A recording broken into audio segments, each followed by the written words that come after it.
billion-dollar slush funds, airborne toxins, and record-breaking police settlements sit in plain view, documented in files, spreadsheets, and official court dockets.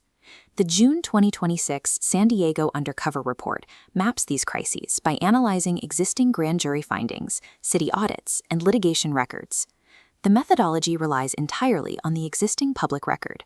These specific stories originate here, at the City and County Administration Building. The evidence is signed, stamped, and archived in these offices. Accessing that evidence involves navigating a series of intentional delays.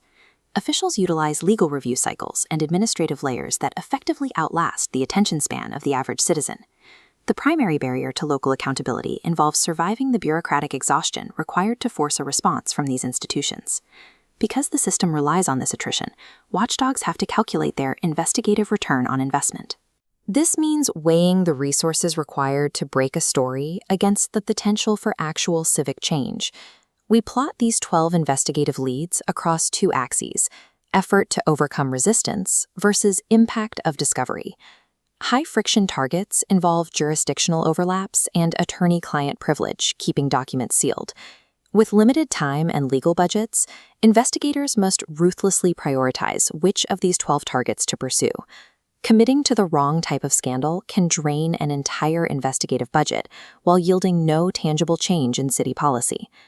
Category 1 involves financial black holes, specifically the $1 billion Development Impact Fee program.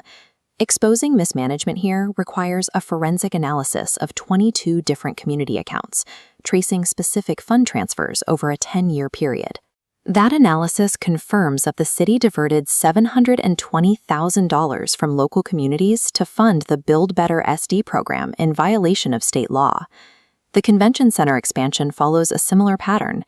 The city has collected $29 million in taxes for a project that the mayor now says cannot proceed as originally promised to voters.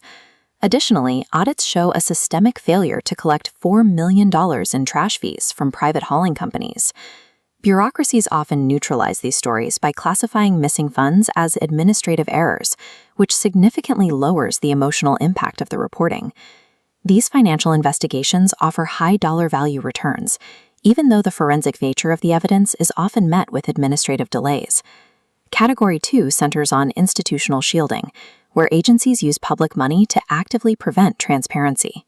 The Port of San Diego spent nearly $900,000 to orchestrate the exit of its CEO and investigate a commissioner who was pushing for public accountability. The port maintains control of this narrative by citing attorney-client privilege to keep the $330,000 investigation findings hidden from the public. Police misconduct costs follow a similar trend, with a $30 million settlement for the shooting of a teenager, contributing to a 5-year total of nearly $100 million in city payouts. At the county level, the Sheriff's Department has yet to implement a public dashboard for jail deaths, despite a direct recommendation from the grand jury to improve transparency.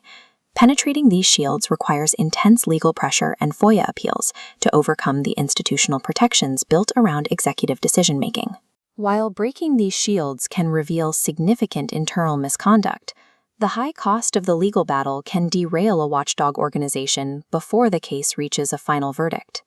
Category 3 shifts focus to health emergencies with massive human stakes. In 2024, 28 billion gallons of sewage crossed the border via the Tijuana River, creating a public health crisis that spans decades. A May 2025 study from UCSD documented that contaminants from this sewage, including methamphetamine and tire chemicals, are now aerosolized in the sea spray. Simultaneously, San Diego's military installations are part of a groundwater crisis involving PFAS chemicals, which affect an estimated 80% of U.S. bases. These environmental leads involve significant friction because local officials have no jurisdiction over the federal agencies involved, like the EPA and the DoD. Investigating these crises involves synthesizing complex epidemiology reports and documenting the status of massive federal commitments. Environmental crises generate widespread public support, but local investigators hit jurisdictional limits when the pollutants cross into federal or military property. Success in these investigations depends on matching your specific resources to the type of friction protecting the target. For a journalist with forensic accounting skills, the billion-dollar development impact fee scandal offers a verified paper trail that has never been legally challenged. The 2018 confidential audit provides a specific roadmap for questioning how $720,000 were diverted from community accounts. Civic activists can focus on the Tijuana River and PFAS contamination, where mass tort lawsuits already involve thousands of affected residents. Choosing the correct investigative path, whether through legal challenges or community mobilization, is the only way to breach the specific type of armor protecting each agency. With 12 active crises to track, the challenge for the public is to remain focused on a few high-impact demands. Demand answers on failures that allow no administrative excuse: the $29 million collected for a stalled convention center and the missing jail safety dashboard. The facts regarding these 12 leads are already documented in grand jury reports and official audits. These institutional layers, like attorney-client privilege and jurisdictional confusion, create the distance between the public and the truth. Civic accountability in San Diego depends more on investigative stamina than on the initial discovery of the facts.